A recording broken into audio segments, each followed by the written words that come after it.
Hello everyone, आप लोग सब जानते हो कि मैं बंगाली हूँ और मैं बिलोनिया में रहती हूँ। तो इस वीडियो में बेंगली में देने वाली। तो चलो स्टार्ट करते हैं। আজকে কালকে রাত্রে আমি আনন্দ মেলাতে গিয়েছিলাম। আমরা বিলোনিয়াতে একটা আনন্দ মেলা হচ্ছে, ওইখানে গিয়েছিলাম। যার পরে দেখো এখানে অনেক বড় বড় টাগরদোলা ছিল। আমি চড়ি, আমার ভয় লাগে। তারপরে ছিল একটা অনেক বড় নাগরদোলা, দেখো অনেক রকমের খেলার জিনিস ছিল। আর এখানে বেলুন আছে কতগুলো, কী জানি বলে, তো এগুলো সুইচটা দিয়ে মারতে হয়। তারপরে যদি বেলুনের মধ্যে একটা নাম্বার থাকবে, নাম্বার অনুযায়ী তোমাকে গিফট দেওয়া হবে। তারপর কতগুলো সার্কেলের মতো থাকে, এগুলো যেগুলো নাম্বারের মধ্যে পড়লে সেটা তোমাকে গিফট দেবে। আমি সেটা খেলেছিলাম আর কি, 6টা 20 টাকা করে, আমি একটাও পাই। আচ্ছা যাই হোক, ওই সামনে বড় একটা দেখছো তো, এটা হচ্ছে মটকা কুয়া।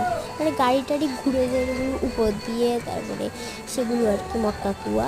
তারপরে আমি এখানে গিয়ে দেখো একটা ধোয়া হিস্ট্রি কী একটা ঠান্ডা ঠান্ডা ছিল, ধোয়ার মতো বিস্কিট কী দিল আমার বাবা। আসার পরে খুব বকেছে এগুলো না খেতে। আচ্ছা তারপরে আরও অনেক কিছু খেয়েছি, কেনাকাটি করলাম, কিন্তু সব তো আর দেখানো সম্ভব না। তো চলো বাই।